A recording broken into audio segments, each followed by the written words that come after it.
उस सत्संग में बैठे, फिर वहाँ सुनने को मिला कि भैया निर्मल मन जन सो मोहि पावा, मोहे कपट छल छिद्र न भावा।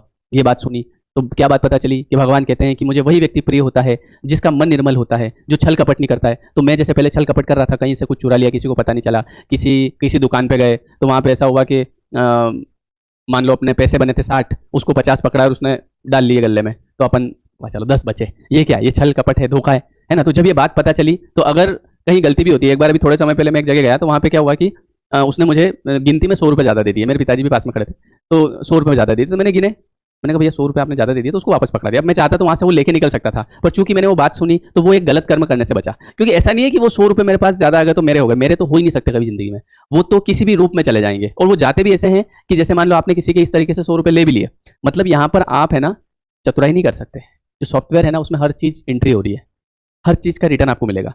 तो वो 100 रुपये ऐसे जाएंगे कि कहीं थोड़ी सी कुछ सर्दी जुकाम भी होगा, दवाई गोली भी लाएंगे डॉक्टर से, ठीक है, और 100 की जगह 200 जाएंगे, तो उसमें एक तो 200 गए, डबल पैसा भी गया, प्लस शरीर को भी नुकसान हुआ, है ना। तो इसलिए ये चीज़ें सीखने को मिलती है। फिर इसके बाद में और भी कई सारी चीज़ें है ना, जैसे विनाश काले विपरीत बुद्धि, ऐसी बातें हमको ग्रंथों में सुनने को मिलती है ना। फिर उसके बाद में सौभाग्य ने सब दिन सोता है, देखें आगे क्या होता है, ये हमको सुनने को मिलता है। मतलब अगर कभी कोई आज परेशानी है तो आप ऐसा मत सोचना कि हमेशा रहेगी, ये एक समय में चली जाएगी। तो थोड़ा सा कॉन्फिडेंस आता है कि चलो यार, है ना, बहुत कुछ अच्छी अच्छी बातें हमको सुनने को मिलती है। और जैसे ही हम भगवान की तरफ जाने लगते हैं और जैसे ही हम सरेंडर कर देते हैं भगवान को, जैसे कि हम कोई भी डायरी लाते हैं तो उसका पहला पेज छोड़ते हैं भगवान के नाम, अरे अपन ने तो पूरी जिंदगी छोड़ दी है कि भैया आप ही देख लेना। और जब जब आप छोड़ेंगे, जैसे कि पहले जब शुरुआती दौर में मैं करता था कि मेरा, मैंने ये कर दिया, है ना। अब मैं ये नहीं बोलता मैं, क्योंकि मुझे पता है कि मैं नहीं हूँ, मैं कुछ नहीं कर रहा हूँ, क्योंकि जब मैं कर रहा था तो कुछ हुआ नहीं। लेकिन जैसे ही हमने ईश्वर के ऊपर छोड़ा कि अब आप ही देख लेना, अब मेरे से नहीं बन रहा है, और वास्तव में ये सत्य घटना बता रहा हूँ, मैं शुरुआती दौर में 5-6 साल तक बहुत मेहनत करी, दौड़ा इधर उधर उधर उधर, पर ऐसा कोई खास हुआ नहीं। फिर मुझे कोई मिला, बोले कि बेटा कोई भी काम करो ना तो उसको भगवान का काम मान के करो, कि मैं भगवान का काम कर रहा हूँ। तो जब मैं पढ़ा था, पढ़ाने मतलब उस समय पढ़ा ही रहा था, पर ज़्यादा इनकम नहीं होती थी। फिर मैंने मन ही मन मैंने कहा भगवान देखो आपका काम कर रहा हूँ, मेरा तो काम है नहीं, आप देख लेना।